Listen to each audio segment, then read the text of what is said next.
Federal Cast. Lucas capítulo 15, nós vamos ler do versículo 1 ao 7, tá bom? Isso. Lucas 15, do 1 ao 7. Então, antes da gente começar diretamente no texto, eu queria fazer uma breve introdução, que são pontos que eu acho importantes para a gente destacar, que é sobre a questão das parábolas. Algumas pessoas, assim, nos nossos estudos, a gente sempre tem enfatizado isso, mas eu sempre acho bom que a gente relembre, né, e esses pontos que são muito importantes para a gente interpretar as parábolas. Então, primeira coisa, o que é uma parábola? A parábola é uma imagem verbal engenhosamente simples que ilumina uma profunda lição espiritual. Nós vemos que as parábolas são figuras que Cristo usa constantemente, né? São várias parábolas, a gente tem tido uma série de estudos muito edificantes, né, sobre elas. A gente tem visto que elas são uma representação de uma verdade profunda, porém simples, e ela uma verdade espiritual. Então, essas verdades, como eu disse, elas são simples, elas são diretas, e na parábola a gente não interpreta uma parábola como se fosse uma alegoria. A gente interpreta a parábola pensando no sentido dela geral e não em elementos específicos, porque se a gente for considerar cada elemento específico, pensando no que aquilo significa, a gente pode desvirtuar a parábola e acabar tendo, a gente pode interpretar elas de forma errada, tá bom? Então, elas são simples, são diretas. Normalmente, as parábolas que Jesus conta, elas são parte do cotidiano das pessoas da época. Ele usa coisas da vida comum, algumas ilustrações da vida no campo, em casa, de elementos que eram muito comuns na vida cotidiana daquelas pessoas. Então, isso tanto ajudava as pessoas a lembrar, né, daquele ensino, como também fazia com que elas prestassem atenção, né, quando Jesus dizia, e elas sairiam refletindo aquilo e posteriormente elas podiam acabar lembrando enquanto faziam aquele tipo de atividade comumente. E as parábolas, elas tinham um duplo propósito. O primeiro propósito é que elas escondiam a verdade daquelas pessoas que se achavam muito conhecedoras, que se achavam muito justas, e elas se achavam sofisticadas demais para aprender algo de Cristo, e as parábolas elas ofuscavam aquela verdade para as pessoas, e ao mesmo tempo elas revelavam a verdade para aquelas pessoas que estavam com o coração aberto para aprender sobre Deus. Então, esse é o panorama geral, né, assim, das parábolas em si.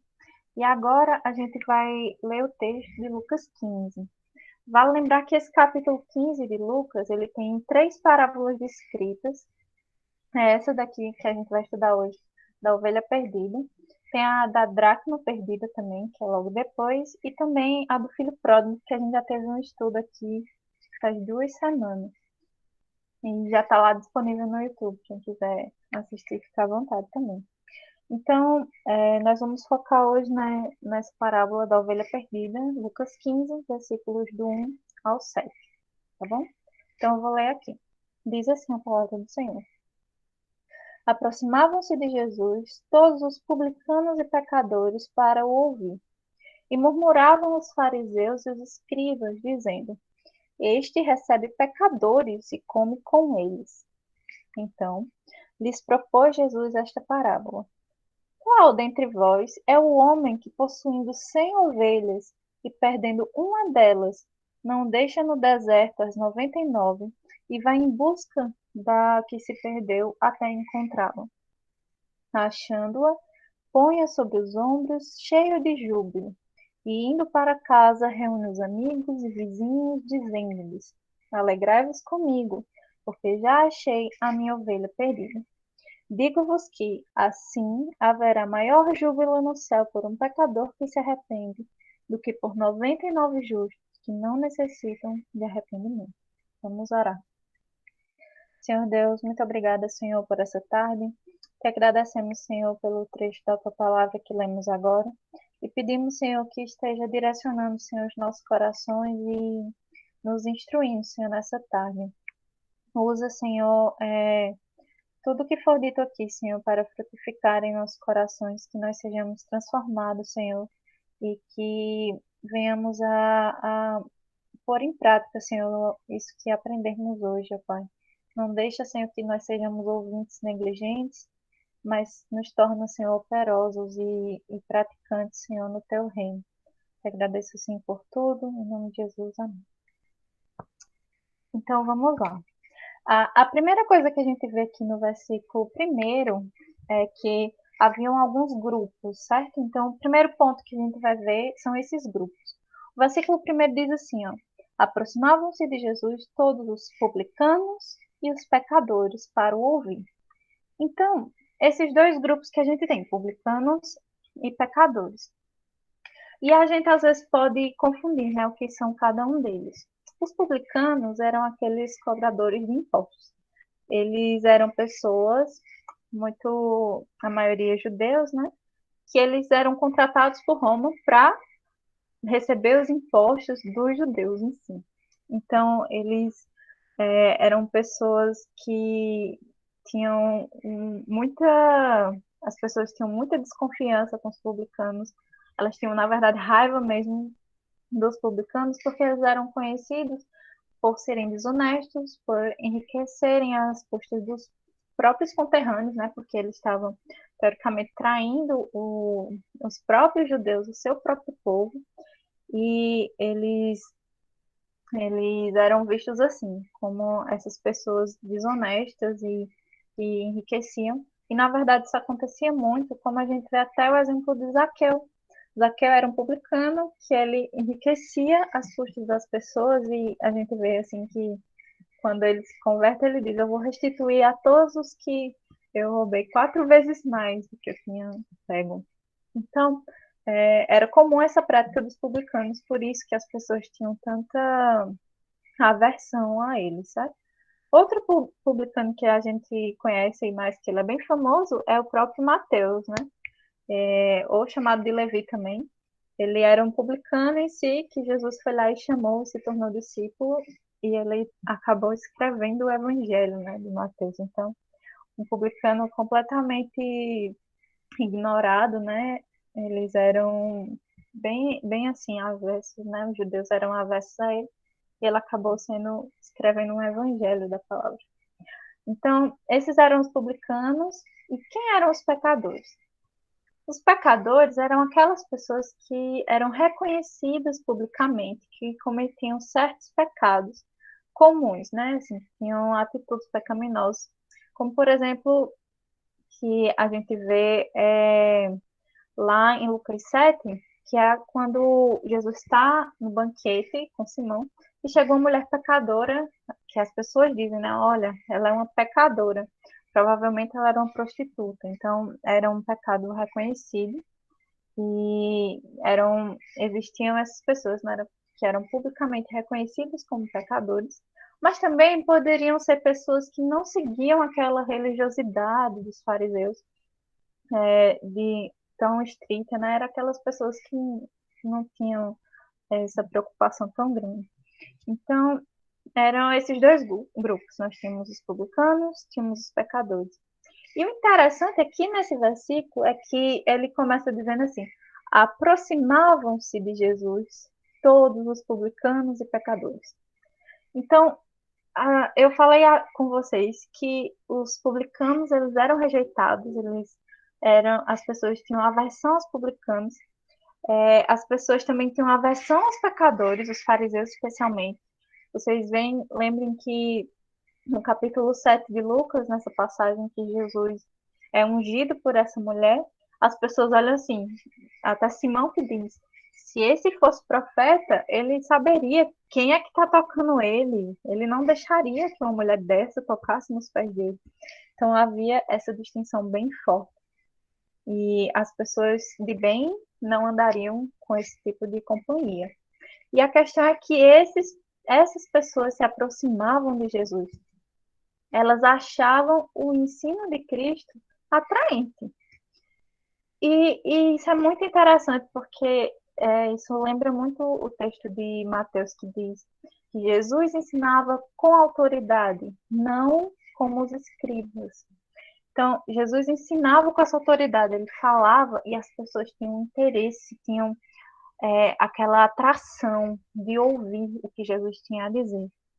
E ele ensinava com autoridade, mas ele ensinava com amor, com compaixão, e as pessoas propriamente se dispunham a ouvir os seus ensinos. E aí o que que acontecia? Aqueles outros que eram os mestres da lei, eles tinham inveja. A gente pode ver em várias passagens da palavra de Deus que eles tinham inveja de Cristo, eles queriam que Jesus fosse silenciado. E aí eles começam a planejar, né, formas de matar a Jesus, porque eles estavam muito incomodados com essa atitude do povo de receber aquele ensino. Então, aqui a gente vê os dois grupos e esses dois grupos estavam procurando a Cristo. Nós temos mais dois grupos no versículo 2. Vamos ver lá. Diz assim: E murmuravam os fariseus e os escribas, dizendo: Este recebe pecadores e come com eles. Nós temos os fariseus e nós temos os escribas também. Então, o fariseu, a palavra fariseu significa também separado. Ele podia se referir tanto a separar-se para se dedicar ao estudo da palavra, né? Assim, estudar a lei de Moisés naquele tempo, mas também eles se separavam das pessoas comuns, aquelas pessoas, como eu falei, né? As pessoas comuns da época, os pecadores, os publicanos, eles eram todos, ficavam todos longe. Então, esses fariseus, eles viviam numa posição superior, né? Eles eram sempre assim. E, e eles eram mestres da lei, tanto da lei escrita quanto da lei oral. Vocês podem ver que eles desenvolvem a lei e eles vão acrescentando coisas. Tem um momento que Jesus diz: vocês atam fardos tão pesados nas costas de pessoas que elas não conseguem carregar. Então a gente vê que os fariseus eles davam, além do dízimo, eles davam dízimo das ervas, do coentro, do cominho, davam isso, davam aquilo, eles tinham as leis de lavar as mãos, várias coisas muito, muito pequenas que tinham, e esses detalhes eram acrescentados por eles. Então, eles desenvolviam essas tradições, adaptavam a lei dos seus dias, certo? E dentro dos fariseus nós tínhamos os escribas. Os escribas eram aquelas pessoas treinadas para escrever e que trabalhavam com registros de acontecimentos, eles registravam decisões também. E eles eram majoritariamente fariseus e especialistas em casos nos quais as pessoas eram acusadas de quebrar a lei de Moisés. Então, eles eram bem dedicados, né, à lei escrita, e por isso eles eram bem criteriosos em acusar as pessoas por quebrar a lei de Moisés. Ok? Então, nós temos mais esses dois grupos que a gente vê nesse versículo 2. E, além dos grupos, agora a gente vai ver uma acusação. Então, no final do versículo 2, ele diz assim: Este recebe pecadores e come com eles. Então, aqui há uma grande acusação, né, da parte dos fariseus, dos escribas, ao próprio Cristo. Ele diz assim: esse homem, ele recebe pecadores e come com eles. Então, ele tem comunhão com essas pessoas. Então, em um livro que eu estive pesquisando, os fariseus chamavam esses pecadores de povos da terra. Olha que interessante. William Berkeley diz assim: quando um homem é um dos povos da terra, não confie dinheiro para ele, não tome nenhum testemunho dele, não confie nenhum segredo a ele, não nomeie guardião de um órfão, não dê-lhe a custódia de fundos de caridade, não o acompanhe em uma viagem. O fariseu foi proibido de ser o convidado de qualquer homem ou de tê-lo como seu convidado. Ele foi até proibido na medida em que era possível ter quaisquer negócios com ele. Então, os fariseus, eles viviam nessa separação muito forte entre um e outro, e eles eram sempre esses superiores e que não se relacionavam nem comercialmente com essas pessoas na medida do possível. Não confie em dinheiro, não confie em segredo, não confie em testemunho, não confie em nada com aquelas pessoas, porque elas são pecadores. Então, não tenha nenhum tipo de negócio com eles. E aí, por isso que essa acusação que eles fazem a Cristo é tão marcante. Eles estão colocando assim, são povos da terra, e esse que se diz mestre está se relacionando com essas pessoas. E ele diz, isso é muito inadequado. Como é que pode, né, o fariseu se envolver, o fariseu não, o mestre se envolver com esse tipo de gente, né, esse tipo de gente. Então, os fariseus consideravam que eles eram, aquelas pessoas, os povos da terra, eram pessoas indignas de se andarem próximos e se julgavam como os escolhidos de Deus. Eles tinham muito orgulho da postura, da posição deles, eles simplesmente desdenhavam dos demais. Vocês podem lembrar que os fariseus rejeitavam os publicanos, rejeitavam essas pessoas ditas pecadores, rejeitavam os samaritanos, e qualquer outro gentio sempre era olhado assim de modo geral, era olhado com esse de cima para baixo, certo?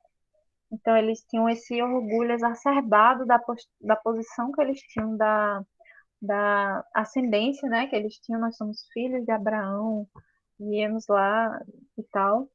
E por isso que eles se revoltam tanto quando olham para Jesus assim. E isso não é a primeira vez que acontece. Vocês podem lembrar que quando Jesus chama Levi, que era um publicano, ele dá um jantar, e nesse jantar os fariseus dizem a mesma coisa, está comendo com publicanos e pecadores. E aí Jesus dá aquela resposta que é famosíssima, né? Os sãos não precisam de médicos, mas sim os doentes. Não vim chamar justos, mas sim pecadores ao arrependimento. Então, os fariseus, eles não percebiam a beleza do evangelho. Vocês conseguem entender isso? Eles não conseguiam compreender que era justamente isso que é o evangelho. O Deus encarnado, o Verbo eterno, o Deus homem perfeito que recebe pecadores. O Filho de Deus, ele desceu da glória e comeu com pecadores, andou com pecadores e não os deixou assim, mas os libertou desse fardo e os transformou em vasos de honra. Então, esse é o Evangelho, essa é a graça de Deus, essa é a misericórdia de Deus, e é por isso que Jesus, sim, recebia pecadores e comia com eles. Então, os fariseus, eles não tinham essa prerrogativa, né, de olhar de cima para baixo. Jesus poderia ter, e mesmo assim, ele escolheu vir e nos livrar desse fardo de sermos separados de Deus para sempre. Então, para ilustrar isso, a gente lembra do conceito, né, de parábolas, para mostrar essa verdade a eles. Jesus conta a parábola, que começa no versículo 3. Então, diz assim, ó. Então lhes propôs Jesus esta parábola: Qual dentre vós é o homem que, possuindo 100 ovelhas e perdendo uma delas, não deixa não deixa no deserto as 99 e vai em busca da que se perdeu até encontrá-la? Achando-a, põe-a nos ombros, cheio de júbilo, e indo para casa reúne os amigos e vizinhos, dizendo-lhes: Alegrai-vos comigo, porque já achei a minha ovelha perdida. Então, aqui a gente tem o início da parábola e Jesus começa com uma pergunta. É interessante que essa pergunta tanto chama a atenção, né, como instiga os fariseus a se colocarem no lugar. Ele pergunta assim: qual dentre vós, né? Qual de vocês não faria isso? E ele começa a discorrer. Então, Jesus os induz a se colocarem no lugar daquele personagem que vem à história, né? Então, Um detalhe importante para a gente notar aqui, Jesus vai fazer a parábola falando sobre pastores, né, pastores de ovelhas, e uma coisa bem interessante é que os pastores de ovelhas eram pessoas das camadas mais baixas da sociedade naquela época. Eles, em algum um vilarejo, né, alguma coisa assim, uma cidade, tinham as pessoas mais ricas, que tinham os rebanhos grandes, e aí eles contratavam as pessoas pobres daquele lugar para cuidar desses rebanhos. Mesmo essa atividade sendo bem legítima, né, assim, sendo uma atividade legítima, ela não era querida, porque para as pessoas, os pastores, eles ficavam assim na linha. Tem a linha assim dos trabalhos legítimos e aqui os ilegítimos. Aqui tem um pastor e aqui tem um cobrador de impostos, certo? Então, os pastores, eles eram a camada mais baixa realmente da sociedade da época, e eles ficavam apenas acima dos cobradores de impostos. Mas por quê, né? Os pastores, eles cuidavam das ovelhas todos os dias, todos os dias. Isso implica que eles não tinham como cumprir a lei completamente. Vocês lembram que a lei ela exigia a guarda do sábado? Então, os pastores, eles não tinham como guardar essa parte da lei, porque eles cuidavam dos rebanhos todos os dias. Então, lembra lá dos fariseus? Os fariseus, eles é, olhavam para os pastores, né, para essas pessoas que não guardavam a lei corretamente, como aqueles pecadores, né, essas pessoas assim. E Jesus usa justamente isso para a história, né, para mostrar algo para eles. Então, eles não podiam guardar completamente a lei por causa do sábado. Então, essa profissão era uma profissão impura aos olhos dos fariseus, porque eles estavam em desobediência constante da lei. Então, quando Jesus faz essa pergunta e começa a desenvolver a história, Jesus está fazendo um ataque sutil aquele orgulho, né? Essa soberba que eles tinham muito forte. Então, Jesus está dizendo: ó, se coloquem no lugar daqueles pastores que vocês tanto repudiam, né, e detestam. Então, o pastor da parábola tinha 100 ovelhas e uma delas foi perdida. Olhando para as ovelhas, elas são reconhecidamente são animais muito indefesos. Elas não têm nenhum sistema de proteção assim contra predador. Elas são realmente muito indefesas. Dizem que se elas caírem assim, ela deitar e acaba rolando, ela não consegue se levantar mais sozinha. E se passar muito tempo, né, se o pastor não vê e passar muito tempo dela deitada assim, ela pode acabar até morrendo em poucas horas. Então, elas também têm uma visão limitada, têm audição e olfato limitado, mas elas têm boa memória. Então, quando elas estão andando, né, o pastor ele sempre vai na frente guiando as suas ovelhas para que elas sigam pelo caminho que seja seguro. Então, o pastor ele tem todo esse detalhe, né, para cuidar, já que as ovelhas são esses animais tão indefesos. Então, na parábola a gente vê que o pastor ele percebeu, né, ele percebeu aqui que tinha perdido uma das ovelhas, ela tinha ficado desgarrada.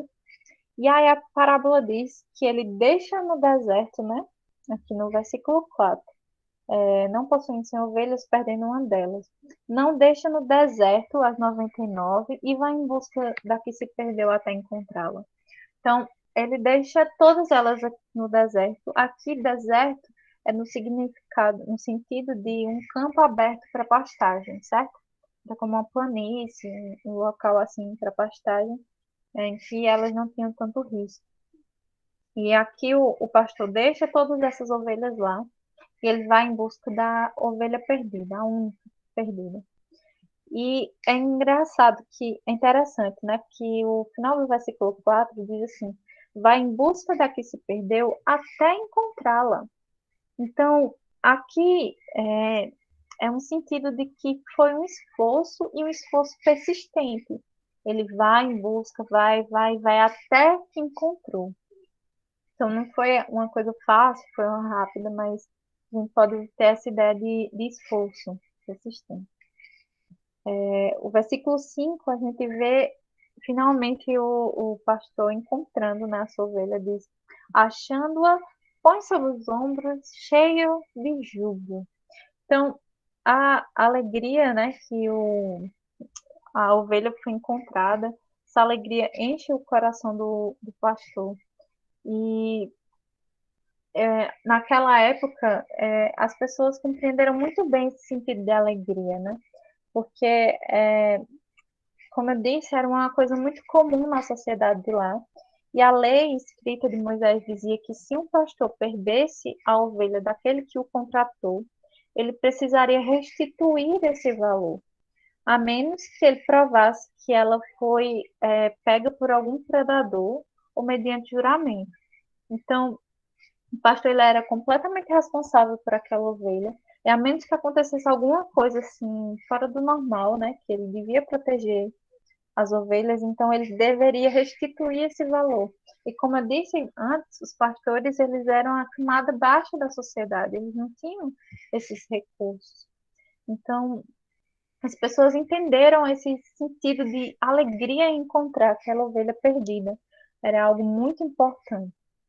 E aqui no versículo 6, a gente vê que, além da alegria encher o coração do pastor, ela transborda para outros também. Então, no versículo 6, a gente lê: E indo para casa, reúne os amigos e vizinhos, dizendo-lhes: Alegrai-vos comigo, porque já achei a minha ovelha perdida. Então, aqui, a alegria transbordou. Do pastor, ele convida os amigos, convida todo mundo que está perto e convida para comemorar que encontrou essa ovelha. E aqui, como nas outras duas parábolas que seguem, tudo termina em festa. Você vê que as pessoas elas estavam alegres, né, junto com o pastor.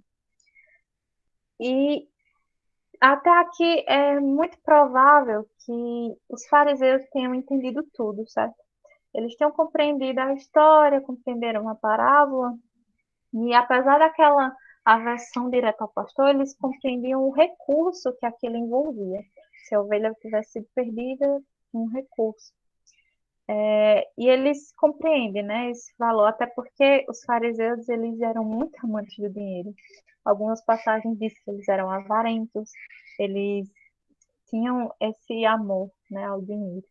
Então, aqui Jesus termina a história. Mas a parábola, ela não é só uma história. Vocês lembram que no começo eu disse? A parábola, ela sempre tem uma verdade profunda espiritual. E aqui no versículo 7, Jesus dá essa cartada, né? Essa verdade muito forte. Ele diz aqui, no versículo 7, Digo-vos que, assim, haverá maior júbilo no céu por um pecador que se arrepende do que por 99 justos que não necessitam de arrependimento. Então, aqui Jesus faz uma aplicação muito, muito enfática, ele é muito categórico. Jesus aqui repreende os fariseus porque eles não entenderam o propósito da vinda dele para cá. Ele mostra aqui que aqueles homens, eles se colocavam como mestres da lei. Eles eram tidos pelas pessoas comuns como mestres da lei, as pessoas se dirigiam aos fariseus com esse respeito de mestres da lei. E mesmo eles sendo mestres da lei, eles deveriam reconhecer a importância dos pecadores de se chegarem ao Senhor, de ouvir a sua palavra e se arrependerem dos seus maus caminhos. Os fariseus aqui, eles murmuravam. Olha, o versículo 2 diz que eles murmuravam, é reclamar. Eles reclamaram que os pecadores estavam indo ter com Jesus, que Jesus os recebia. Então, isso mostra um coração muito duro, um coração duro que não reconhece a importância de pecadores se chegarem a Deus.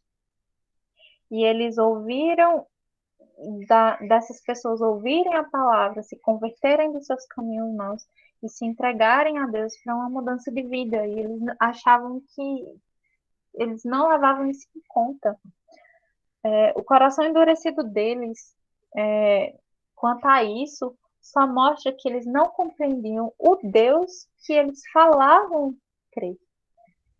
Nós sempre vemos os fariseus arrogando para si essa postura de conhecedores, de sábios, daqueles que são quase tipo, os herdeiros, né, da lei de Moisés.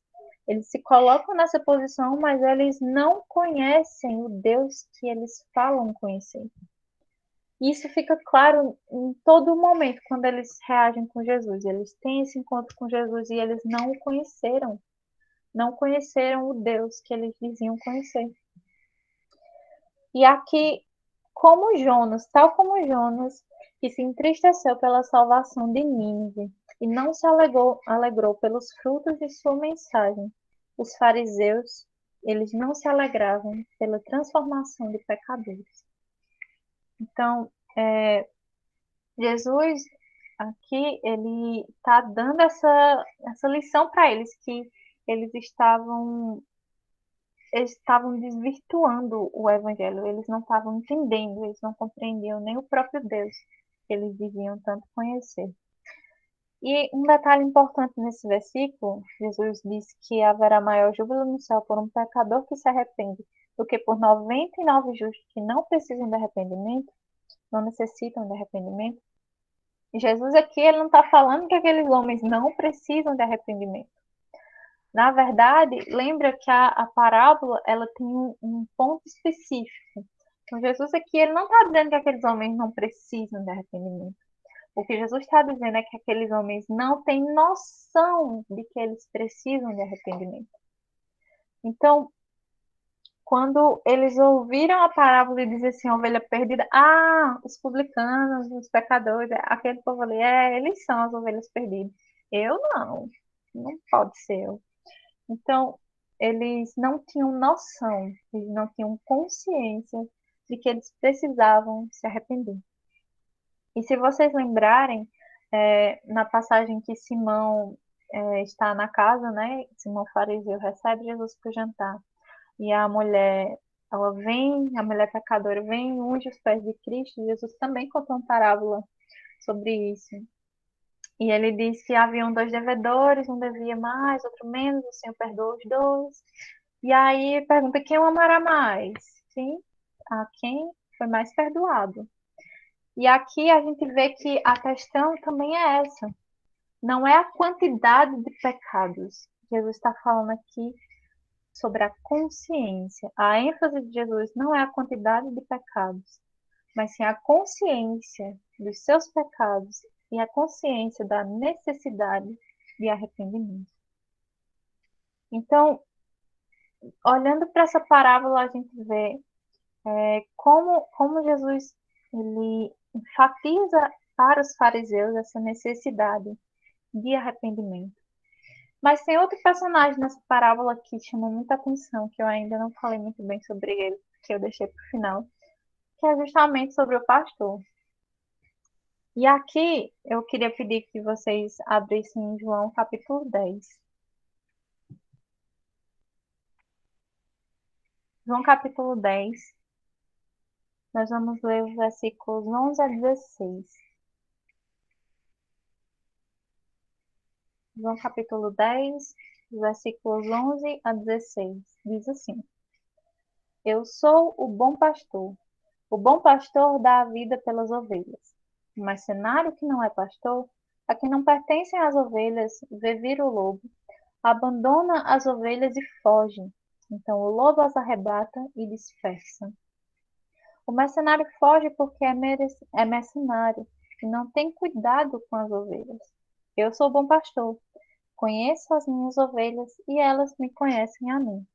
Assim como o Pai me conhece a mim, e eu conheço o Pai e dou a minha vida pelas ovelhas. Ainda tem outras ovelhas, não deixe aprisco. A mim me convém conduzi-las. Elas ouvirão a minha voz, então haverá um rebanho e um pastor. Então aqui nós temos o bom pastor.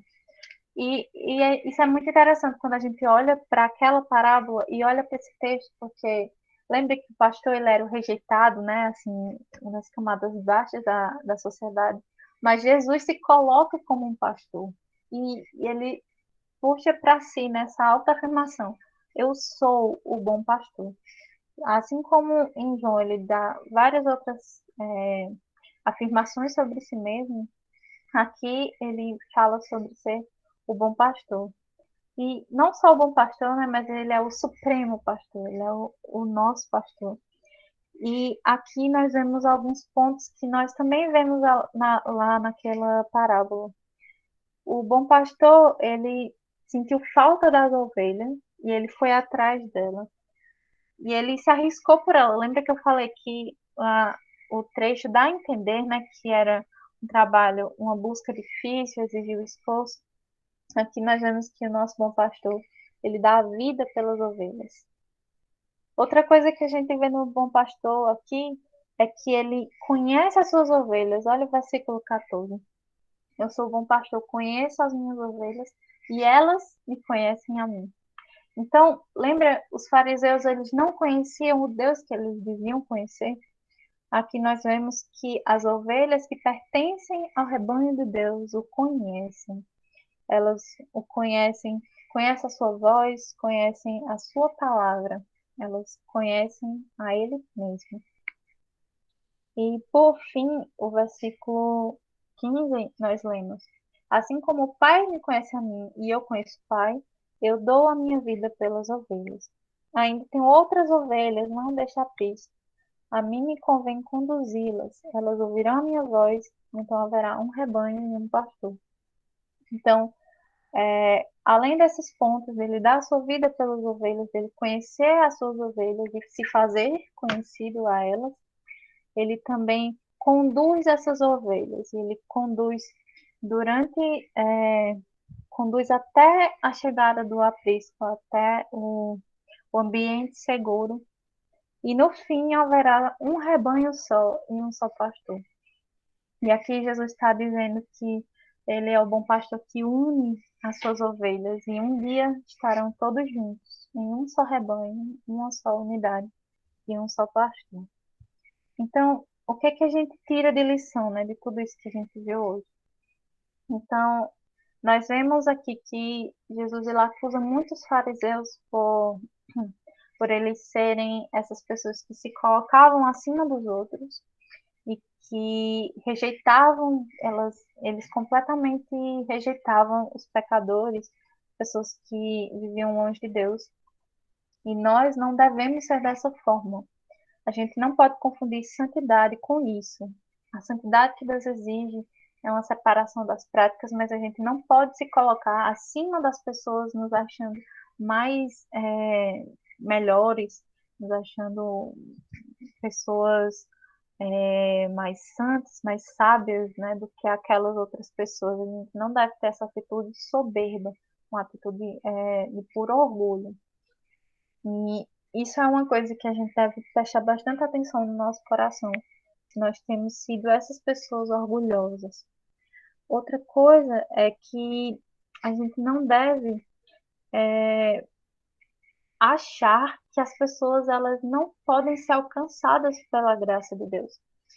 Os fariseus eles tinham isso em mente, eles se afastavam das pessoas que eram tidas como pecadoras, né, que andavam distante de Deus e achavam que elas não mereciam ouvir o evangelho ou algo assim.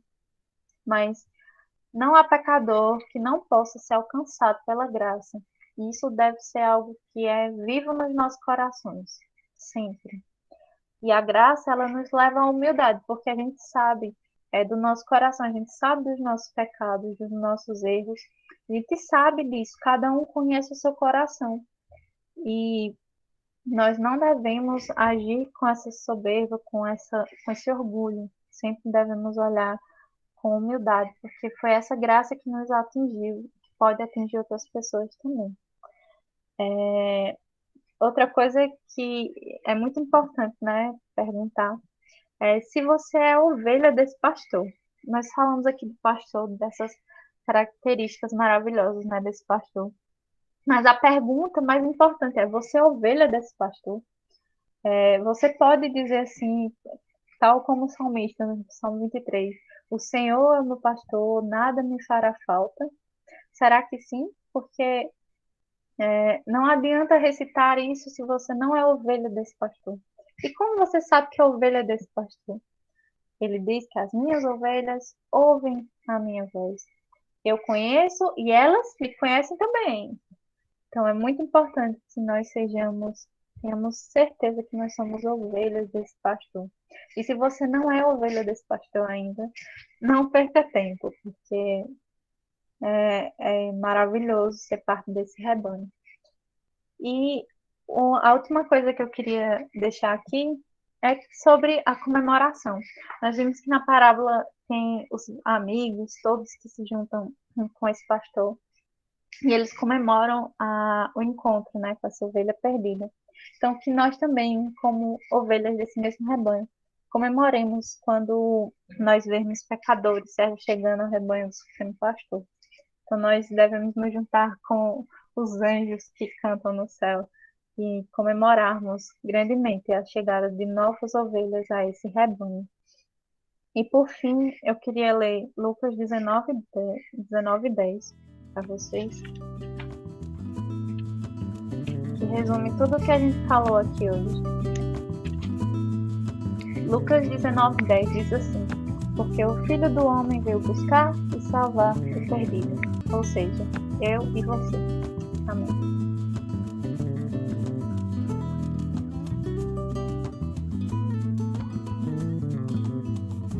Cada membro, um missionário.